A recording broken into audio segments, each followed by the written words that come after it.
Clementine, welcome to Get Shit Done. Thank you. I'm excited to be here. Clementine has been very patient with me because Mexican internet is not always the best. Mexico's amazing, but Mexican internet is um, not always my favorite thing in the world. So, thank you. We're here. I love to start our interviews just doing a check in. So, if you could describe in one word how you're feeling in the business in this moment, what would that one word be? Ooh, daunted, maybe. Oh, I love this. You know, I love this. Even though I know when people are saying it, they're saying it from such an honest place. Like, okay, like optimistic and inspired. I love the people that are like, it's shit. Like it's because there's so many, there's the other end of the spectrum. So tell me why. Why do you feel daunted? So we are gearing up in like 5 weeks to bring all of our state partners together. Recidiviz is a GovTech company, and so we work with the people who run prisons, probation, and parole. They have these massive jobs, and we're going to get them all in one place for 3 days in Denver in 5 weeks. And it's a huge amount of work. It's a huge amount of work to plan what we want to do, to make sure it's spectacular, to like get all the ducks in a row. So on the micro level, I'm daunted. I love this. On the micro level, what about the macro? Are you On the feeling any? macro level, I feel good. I feel actually quite excited. There are some big macro level headwinds in our work right now, too, in the criminal justice reform movement. But I think our work is going well. I love it. So, what excited me about this conversation, Bianca Tylik, and for those of you that haven't listened to that interview, go back and listen to it because they're both in the same space, tackling different issues.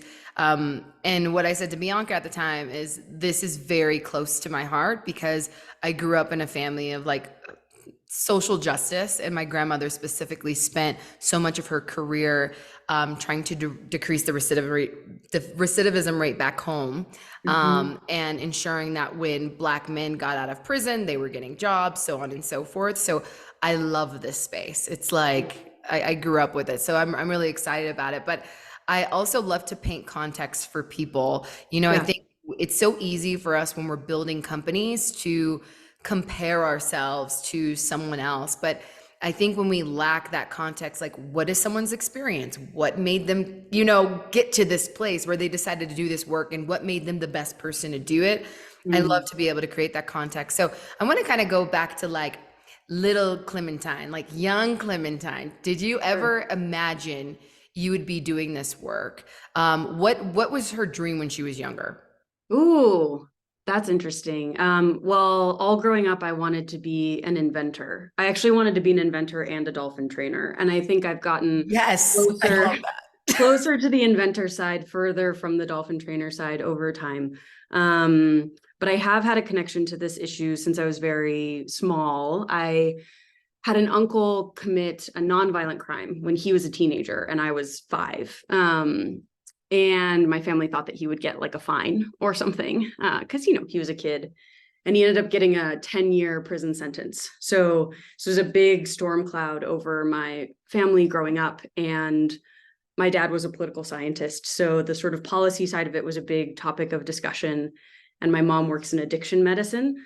And so the kind of human element of what was driving incarceration was also a big discussion. And so that's the family I grew up in. And I have been working on this issue in some way since then, but I started in ways that I guess were probably less effective for my exact skill set. Like when I was a teenager, I worked in a gang diversion program, and I think at some point, especially now looking back, I realized like, I'm a person who like went to Stanford and then worked at Google and went through Y Combinator. Like, what business did I have working in a gang diversion program? Like, I was probably never going to be as effective as the guys from that community helping those kids. But a thing that you can do with the skills that I have is work with government. And so the thing that we do now is try to bring tech and government together in a way that's effective to tackle parts of this problem. But yeah, little Clementine wanted to mostly be an inventor. And I think, that's close-ish to what you get to do in a startup. It's so interesting. So earlier this month, I celebrated my birthday, and I love asking people. I was with a group of friends, and I love asking people, like, if you weren't doing what you're doing today, what would you be doing instead? Ooh, And if money wasn't an option, like you didn't have to worry about anything. And for me, it's always like I would be like a music executive, like an A&R executive or whatnot. And it's so funny because as everyone was going around the table, we realized that a lot of what we'd be doing instead of what we're doing now is not far off yeah, at all. Like yeah, everyone was like, you could totally still do that, type of thing. So yeah. even the fact that you said inventor, there's still like alignment there, which is really awesome. So I encourage everyone to think about that because a lot of times, especially if you're doing work you love, there's always something that there's a through line. So I love that. Inventor, dolphin trainer. Okay. So now we get to Recidiviz. You mentioned that you went through, like you did, Stanford, you did Google. Walk me through, like, how did we get to Recidiviz? Like, how did this become a thing? Like, we're going to Yeah. Google, you have your childhood experience with your uncle, but what was that through line? What was that connection point where you're like, I'm going to go and do this and leave my very cushy job? Yeah. So there wasn't a master plan, I will say that, but I was working on Google Maps, which is a product that I love. Really technically complex, Obsessed. amazing, so interesting. And I had a great team. But my two now co-founders I was very close to both of them. And they also had family members who had been in and out of the criminal justice system growing up. So it was something that we were talking about outside of work. And Google allows you to do these 20% projects, like their idea is that they hire glow in the dark smart people. And if you give them a little bit of freedom, they'll spin up projects that are pretty compelling. And so as a 20% project, we started looking at whether there was anything that technical people could do to help with criminal justice reform. And we started reaching out to people in the space, and we were pretty skeptical that there was actually anything to do, right? It seemed like a problem that mostly had to do with policy, and maybe also culture, right? Like attitude change. And it absolutely has to do with both of those things. But we were talking to sort of researchers and activists and people who ran the system. And it was really interesting because there definitely was consensus that like a terrible lack of data was slowing things down, right? So as a person who's actually running one of these systems in particular, and this was the problem we honed in on pretty early, if you're running prisons, probation, and parole for a state, you may have tens of thousands of employees. You may have billions of dollars in your budget. And imagine sort of being the CEO for an operation of that size. I assume most of the people listening are CEOs, and having like no profit and loss metrics, like being asked to sort of come in and lead a turnaround of a, let's say, 10,000 employee operation. And you come in on day one and like every metric is red, everything is bad, but you're not going to like know what the updates to those metrics are for 3 years. Like that's sort of the situation that we learned about. And so we spun the 20% project out of Google into a nonprofit. And the goal of the nonprofit was to partner with the people who run prisons, probation, and parole to help them reduce incarceration in ways that were safe, in ways that were equitable, and also in ways that could scale. Like there was a very explicit purpose from the beginning that we weren't trying to build like one really powerful experiment. We were trying to find things that we thought could scale across red states and blue states and small states and big states. And that was a very different, our team is shaped very differently for the criminal justice reform ecosystem. It's mostly software engineers and data scientists. And that's because of that sort of charter to try to scale things that we thought could work. I really love that the approach is between tech and government because the thing that really pisses me off, quite frankly, with a lot of tech bros, Silicon Valley bros, is they take this and I don't even really care what your politics are, but you tend to get these like people that are like, we're libertarians and like fuck government and all this. But I'm like, last time I checked, like Peter Thiel, 60% of your revenues come from government contracts, but you're telling us not to partner with government. You should not like listen to government. But I think what's really sad about that narrative is that there's so much that can happen, like good that can happen when Yeah. innovation and government meet each other. Yeah. And so to walk us through like how were you able to get those inroads? Like, how were you able to get those conversations started? Because my mother has worked for the state of Washington, and I know it's different at different, there's state level, there's federal level, there's just, the government is hard in general. Yeah. Just, there's so much red tape. I mean, it reminds me a lot of corporate, but on steroids.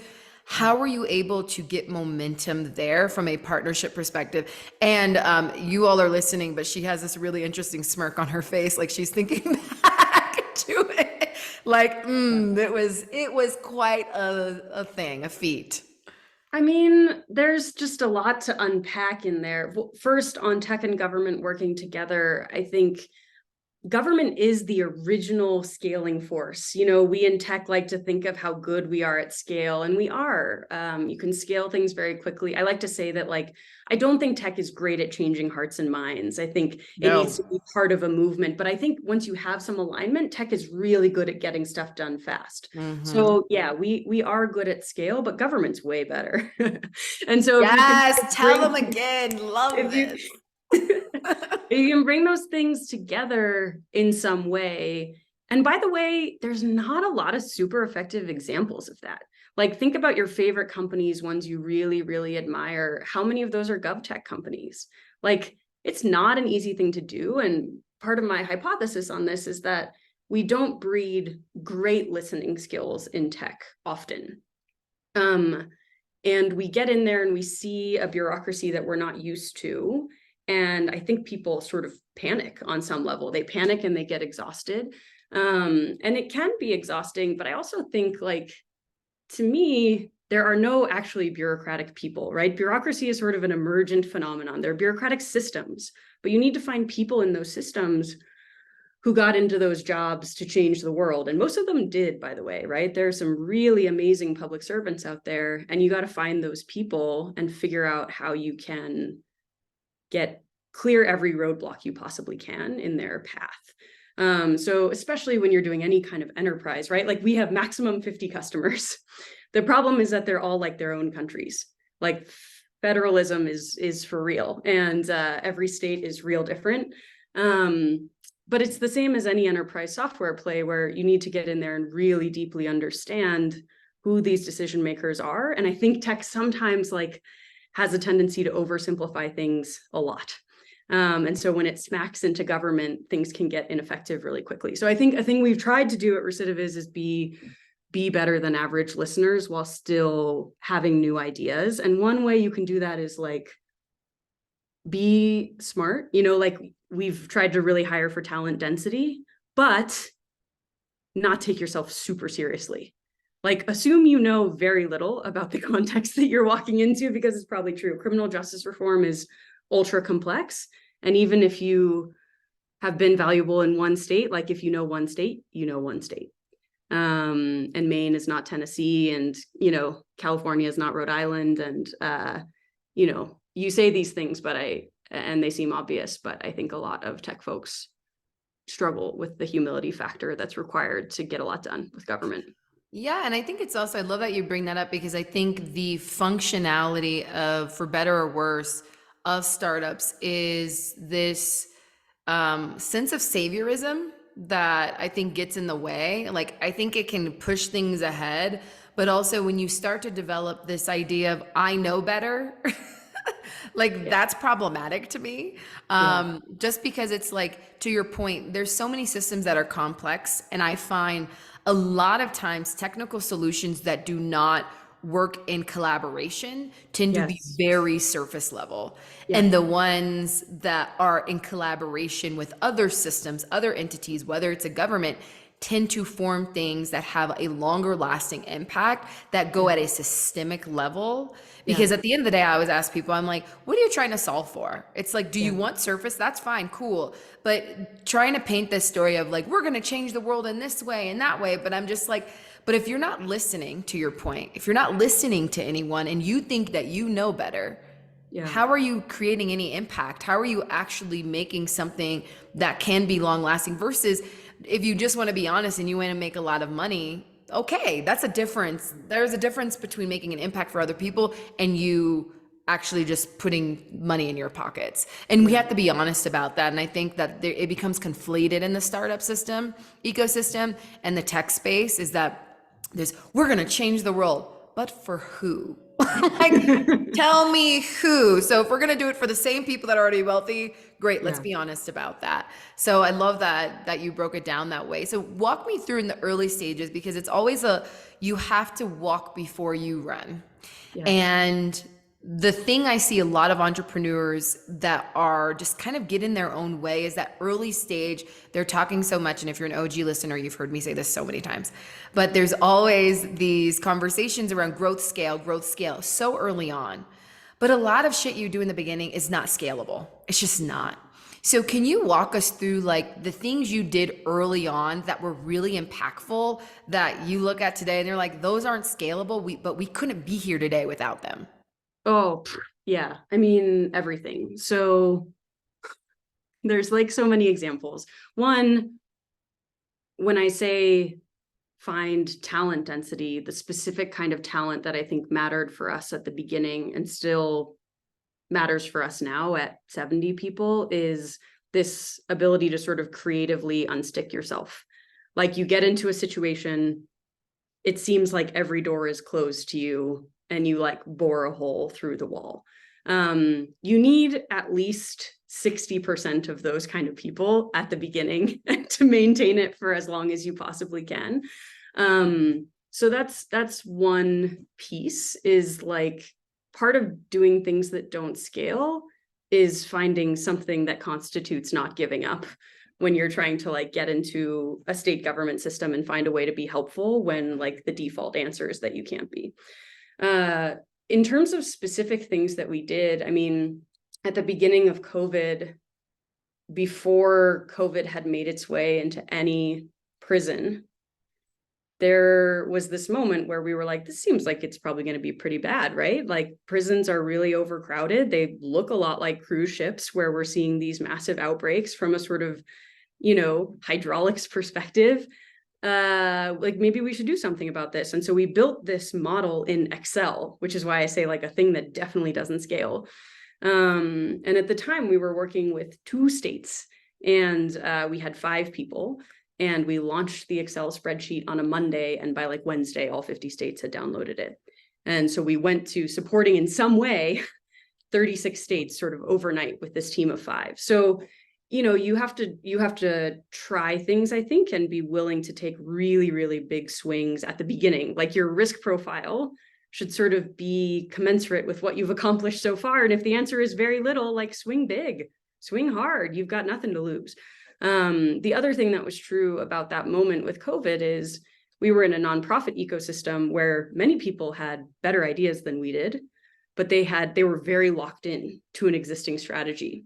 And so you have this incredible benefit at the beginning of having no legacy.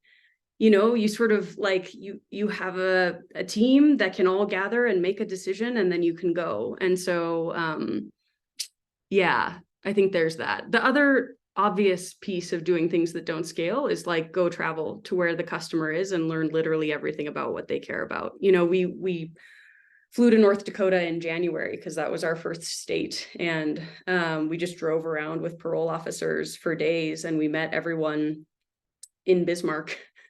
And we just hung out and tried to, fill whiteboards with stuff that they wanted, that they saw as problems, none of which we knew we could solve at that point. But we just wanted to understand like what their top problems really were. I think you do need to sort of fall in love with the problem long before you decide on a solution, and make sure that you really, really understand that problem. Otherwise, shiny solution syndrome can kind of take you down a bad path that only you think is a good idea. I love that you mentioned this, because I always have this conversation around like falling in love with the problem, because so often I think people think about like, that's why there's a difference between entrepreneurs and entrepreneurs. And true entrepreneurs are really in love with the problem, versus entrepreneurs I find are really in love with the idea of it, meaning it can make me rich, it can do this. But if you're not in it for the long haul, like, there's just so much stuff that gets thrown at you to Yeah. keep going, you need to be rooted into the thing. And you might not even love that thing. So I always give the example of Tony Hsieh from Zappos. He didn't love shoes. He didn't care about shoes. Right. What he cared about solving for was customer service. He was like, customer service is trash Yeah. everywhere for the most part. And he was like, if we can take it and put it in this space that has been historically bad, and then we could templatize that into other spaces that also have been. He's like, I want to transform customer service. But he was Right. in love with that problem. So I love this. And also around listening to your problem, to the customer, to understand what the problem is. So often I'm seeing entrepreneurs who tinker a lot and they want to perfect it. I get it. They want to make the product perfect, but they're actually not talking and co-building with their customer. Like, what Yeah. is the thing that they really want? So what does that look like for you today? So you said in the beginning you were riding around with them, you were going to where they are. How do you infuse that into what you all do today? How do you make time for it? Because every single person we've had on this podcast who has successfully scaled, that is one of the top things they do, is they are constantly in relationship and conversation with their customer. Yeah. Yeah. It literally looks exactly the same. Like you have to never stop doing it. Period. So at the beginning, you're riding around in a patrol car with parole officers. And today you're riding around in a patrol car with parole officers. I think, if anything, we do more of it. So we spend money to like get our customers all in the same room talking to each other and trying to understand how ideas spread between them and what they would be willing to do as a group as opposed to alone. A lot of what we're trying to do here is like safely and sustainably and for the long haul shrink the footprint of the criminal justice system. And there are 50 leaders who can make big choices about how that happens, about who comes in and how long people stay, and how soon they leave and how they do when they get out. And so if anything, we spend a lot more time with them now, and we like invest real capital in putting them in the same room and telling us what we should be doing differently. So I think that's worth spending money on. And yeah, to your point about tinkering, obviously iteration is really important on the product side. But at the beginning, the idea is cheap, right? Like ideas are pretty cheap. Uh, even early prototypes, pretty dang cheap, right? Like that's not really the hard part. The hard part is listening and building a thing that can really scale, that really solves a problem that people will pay for, that they will invest their time in more than their money, right? Like these people are super busy. And we're sort of asking them to be ambitious and think a little bit differently about where they can take the state overall. And so we're asking a lot, like a super lot. So yeah, ideas are cheap, I would say. So cheap. And it's like the iteration experimentation piece is so important, but it's also cheap if you don't have feedback from your customer. Like Right. in getting feedback, because otherwise, what are you tinkering on? It's other just like ideas in your head that you don't actually know if somebody wants that thing. And I loved what you said earlier around like having no legacy and you can just like balls to the wall, like just swing as hard. And Yeah. I see this on two sides. I see this, I've specifically experienced this as a three-time founder where I've stifled myself in certain things because I'm like, oh my God, like I have to go bigger than before, Yeah. right? Like, what Yeah. will people think? And like, I always have to remember, what would 19-year-old me do? When I Yeah. started my first business, where I was like, I don't know. So I was just like, whatever.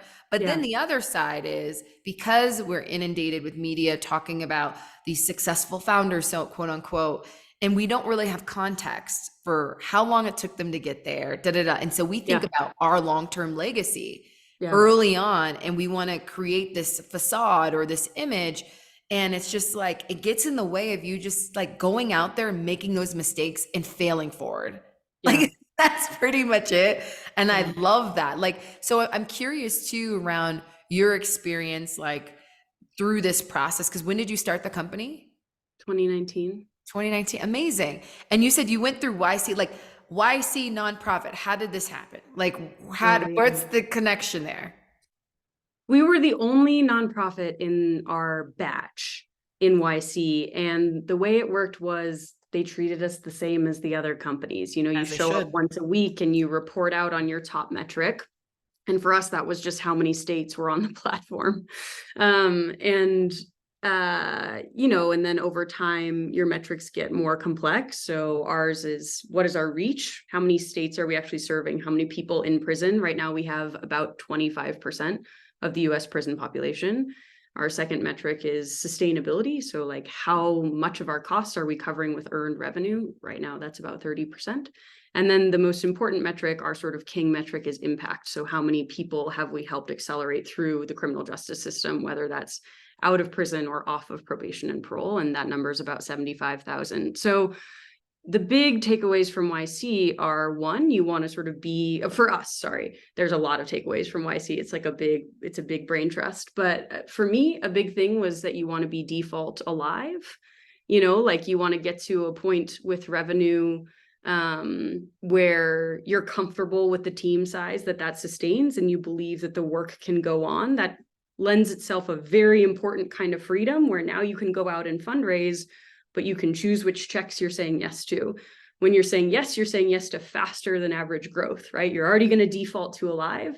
You want to get to a point where you can also say no if that partnership is wrong. And I think the way to think about funding is that it is a partnership, right? Like they have something you want, which is capital, and you have something they don't have, which is a team that's like ready to solve a real problem.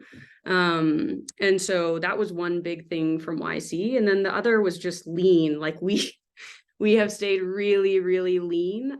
Many of my greatest mistakes as a leader are hiring for something like approximately one entire year too late. But I think growth and talent density can sometimes trade off. Like you can get to a point where it feels like the big pain point is that everyone's screaming and we need more people. And then you can grow quickly, but you can lose the talent density. And so we've focused more on the talent density sometimes to our detriment, right? Like we've been really lean in some spaces. And I think some of that comes from YC. It's a very YC sort of ethos.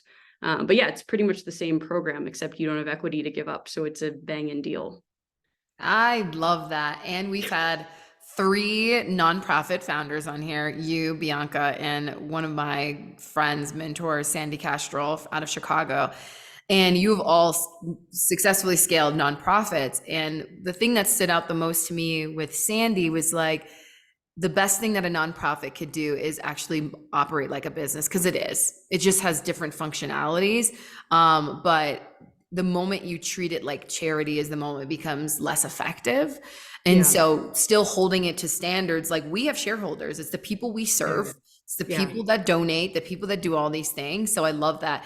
And you called out, which I love, the amazing momentum you gained, which is you've now like served 70,000 people. 25% of the prison population you all are interconnected with. And so when you think about, you did all those unscalable things early on. What was that inflection point? When was that inflection point? And what did it look like where you're like, wait, this is the thing that we can repeat and scale? What was that moment like for you? Yeah. So, the big scalable tool that we have is one that identifies people who should be out of prison or off of probation and parole. So essentially, for a tiny bit of context, in the United States, you get sentenced to prison, the judge gives you 10 years, but he expects you to earn 5 of those years off by doing 10 different things. You're going to do cognitive behavioral therapy and get a GED and so forth. But those 10 things that you're going to do to earn the 5 years off live in like 7 different databases. And so in many cases, until Recidiviz comes through, it's hard to spot those people. They can fall through the cracks, and they can actually end up either not on their sort of best, shortest, most rehabilitative path through the system, or they can actually end up past their release dates. And it's like not a small problem. It's thousands and thousands of people across the country. So we only really discovered that problem during COVID, because we were helping states, again, like this was a major swing, but we were helping states look at people that might make sense to release early before the virus hit. And in some of those cases, we found people who, according to the data, kind of looked like they were past their release dates. And we were like, wow, this is probably a mistake. Like we'll rerun the numbers, like we're the startup here, but it wasn't a mistake. And so we discovered this problem that we didn't know about. We built a tool to solve that. And so now that's a problem every single state has, and they have it multiple times, right? Because every time you pass a policy, that says someone can earn time off their sentence, that policy needs to be implemented. And often it isn't fully. And so our tools do that. So that product sort of has product market fit. And it's really clear what that feels like. We have lots of other things that don't, right? So when you're a tech company, you're sort of finding things, you're trying to graduate things into product market fit. And I think one of the really hard tensions, probably in any enterprise business at minimum, is this like breadth versus depth piece, right? So you go into a state, you launch that one tool, and as soon as you're in there, you see a million other problems that you could solve and probably should if your mission is to help that state as much as possible. The problem is that there's also 40 other states. And so like that's an unresolvable tension, I think, for any enterprise software business that's really, really hard. And I think like your job as the CEO is not to solve it once, but to try to figure out how to sustainably grapple with that tension over time. And again, like there are many of those sort of core tensions that I think sit at the middle of growing a good business. And we already talked about like growth versus talent density. Like when do you grow the team fast and when do you focus on the sort of, pound for pound ability to creatively unstick or drive the mission forward. And I don't think either of those ever get fully resolved, but that breadth versus depth tension is really, really tricky. And I feel like we're in an inflection point of the last 10 to 20 years of, especially the last 10, of growth for growth's sake, for sure. Yeah. The scale, go big. WeWork's probably about to bankrupt in a moment. Like Yeah. there are so many things that what we were taught, especially in startups, about you just scale, scale, scale, is that I truly believe from doing this now for almost, 15 years, is that there's just some things that aren't meant to scale. There are things that still need human attention that instead of just going and like, we're going to templatize it. It's to your point earlier, you go to different states, there's different rules that you can't just go in and apply something. And it reminds me of one of the first season of Get Shit Done, we talked to Kate O'Neill. She was one of the first employees at Netflix. She wrote a book called The Tech Humanist, and it's about how we scale unintended consequences. And the thing that we're grappling with now, and I caution everyone, and I hope we all think about really diligently moving forward, is are we scaling unintended consequences here? Can we take a moment to think about that? And I love what you talked about in terms of that tension. When tension exists, it means we need to slow down and actually evaluate what's happening here versus pushing through, like bulldozing through, which we were taught in this space. You just make it happen. You just saturate the market. But then what do we get left with? It is a mess. There's an implosion of really unintended consequences that I don't think most of these founders thought they would do or intended to do, but it's because they just pushed ahead. So I love what you're talking about in terms of this tension. And I would love to kind of go back to the government piece of it, because a lot of entrepreneurs are always looking for these longer term contracts.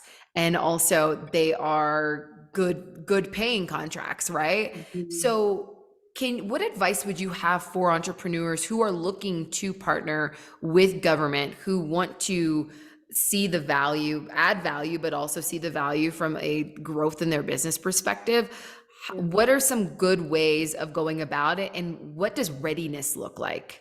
Yeah. Oof. It's all very hard. I mean, the answer is complex because readiness depends on how deeply you understand what that buyer really, really, really wants, right? So it's easy to look at an RFP, something the government has put out to bid, and say, we can do that. But if you weren't in the room when that RFP was being written, like if you don't really know what they were going for, much caution is needed, I guess. And so it comes back to the listening and spending time with customers piece. I think the way to start working with government is to remember that like government is not government, government is people. People have needs. Go figure out what they are. Spend as much time with them as you can, at least as a small company, right? Like, this would not be my advice to Microsoft. But when you're starting out, you want to find one person who will talk to you, who like has enough of a spark around what you're doing, really, really sees what you're doing as a painkiller and not a vitamin, so much so that they'll spend a lot of time with you. How did you And do that?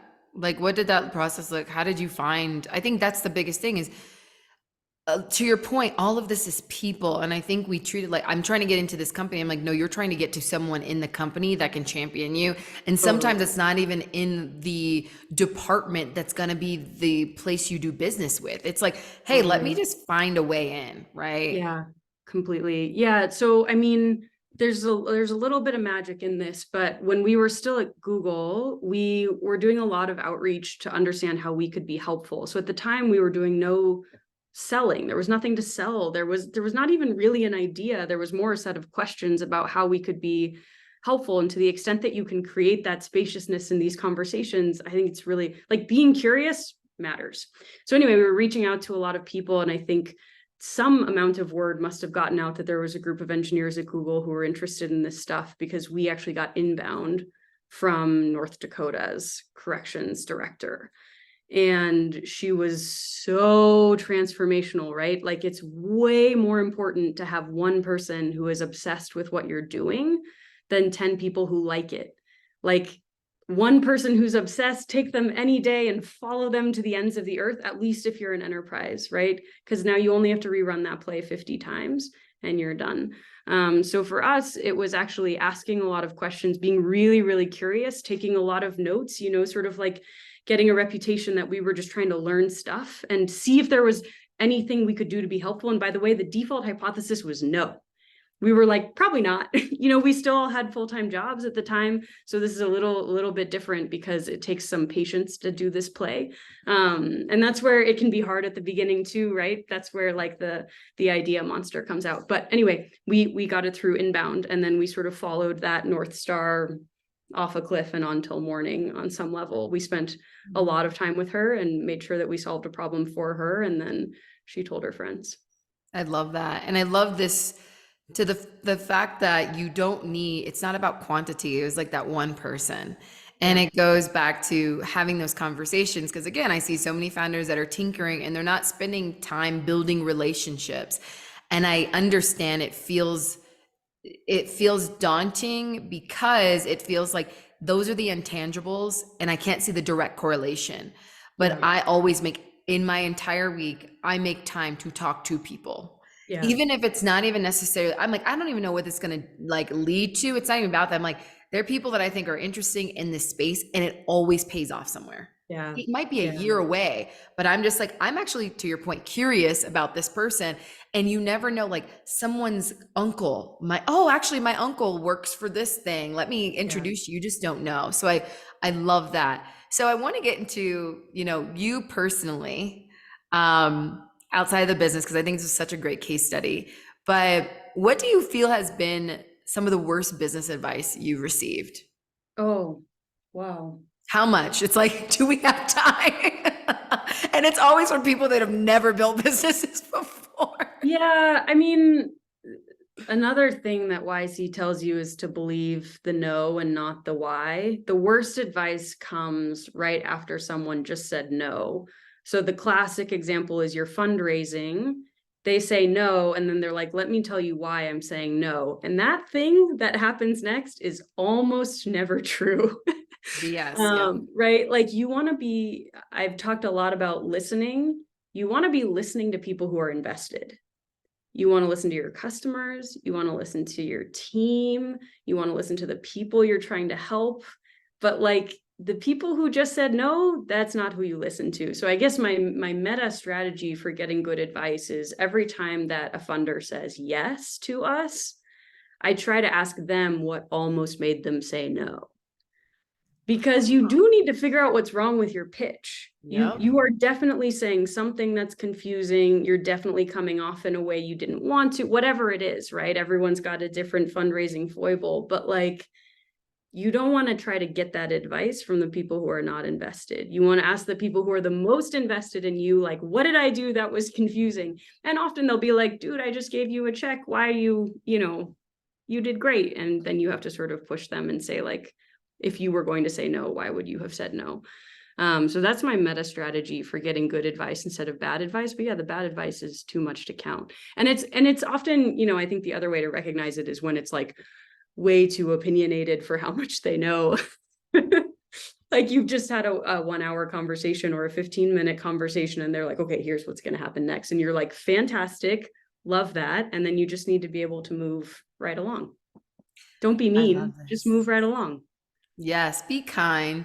And it's one of my friends says this all the time. He's like, ideas are like assholes. There's a dime a dozen. Like advice is like assholes. And I'm like, it's so true. Everyone has advice about something. And I Yeah. think there's one thing about like, there's some people that don't listen to anything. And I'm like, that's not the greatest. But it's also, there's just sometimes like it just does not apply. And like you can't get bogged down with it. So I've been really interested and invested in this, especially this year. Last year, a lot of our OG listeners know this. I came to Mexico City because my nervous system was shot. Like I would leave the house in November 2022 and do things I'm used to doing, going to the gym or being on the subway in New York. And I just would have random panic attacks.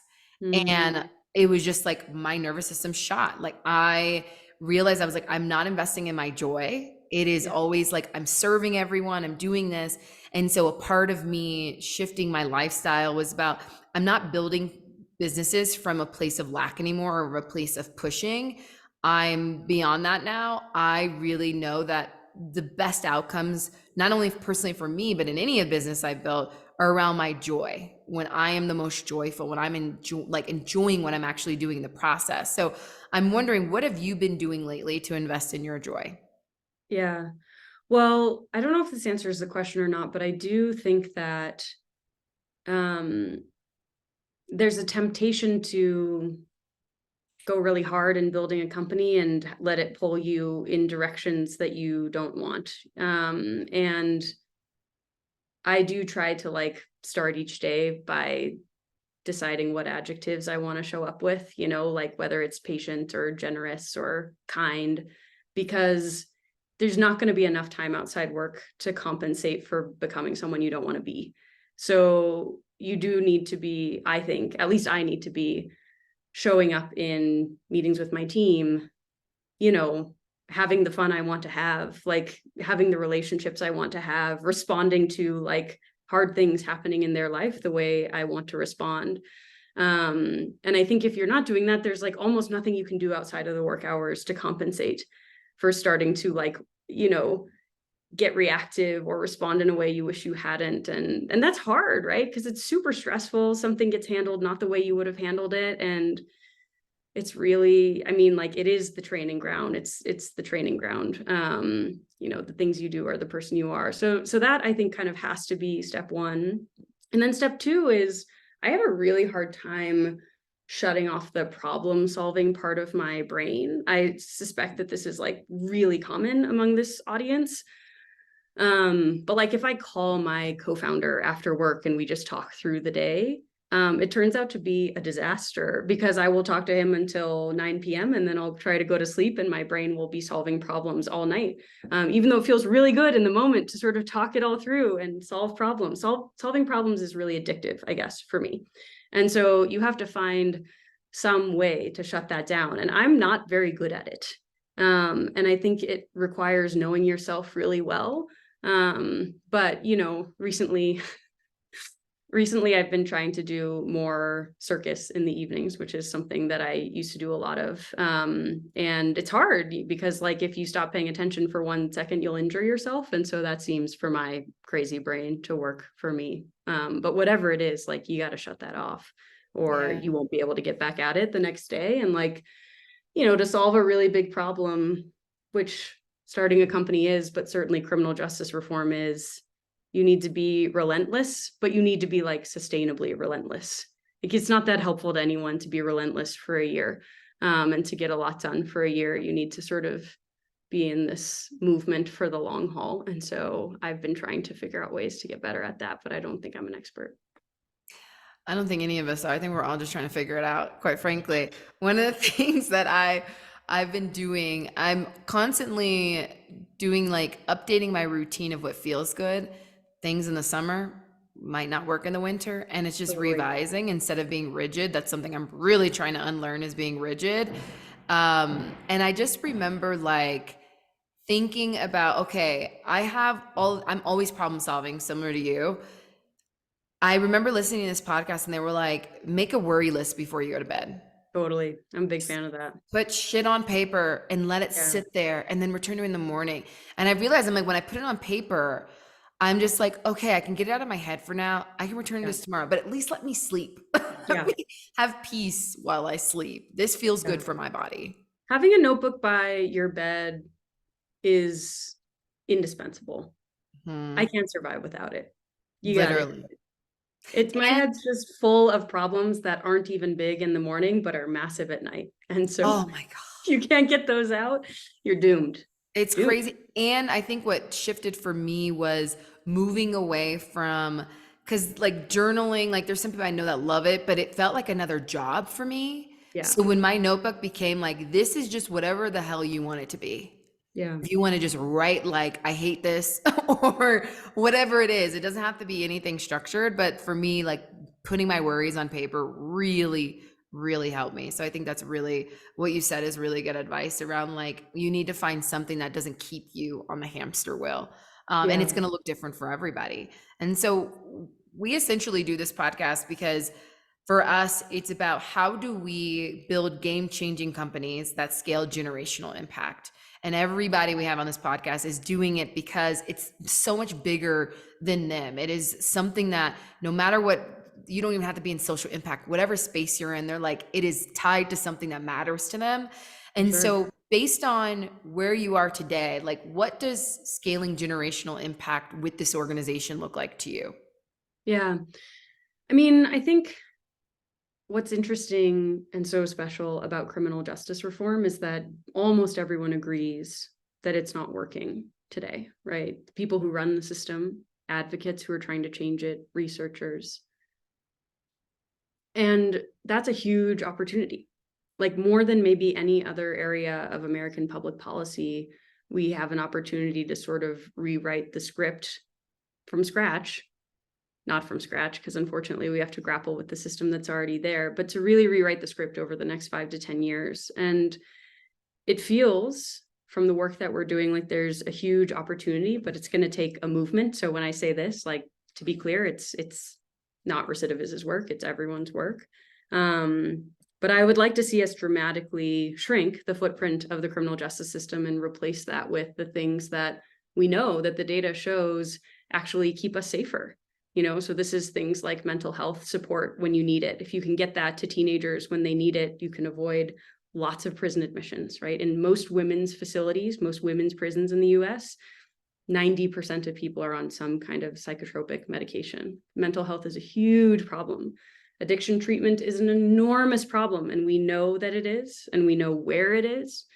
60% of people in prisons, in many prisons, have, some kind of substance use disorder. So we know what the solutions are, but we need to start a kind of, process by which we're reducing the amount that we're spending on prisons, and starting to channel that money into the things that actually stabilize our communities and create upward mobility for everybody.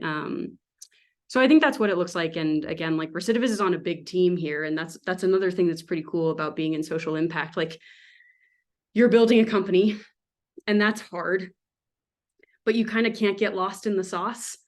Like you're also on a much bigger team and you get to look way, way beyond your company often. And if you're not, you're kind of missing the point, right? Like you're playing a position on a bigger field.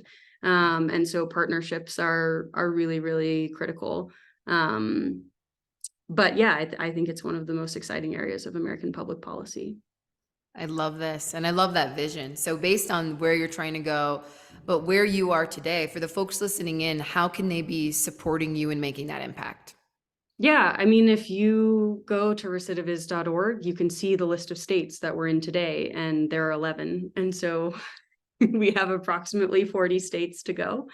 If you live in one of those states and especially people in the executive branch, so people in the governor's office or people who are in corrections, like let us know and we would love to find a way to be working where you are. I think that's the biggest thing. The other thing is just like talk about criminal justice reform. It's going to be a big topic of debate between now and the federal election. And so, there's some amount of needing to like bring smart, informed conversation to the table. That's going to get harder and harder because it always does around election cycles. So just keep talking about it and educate yourself.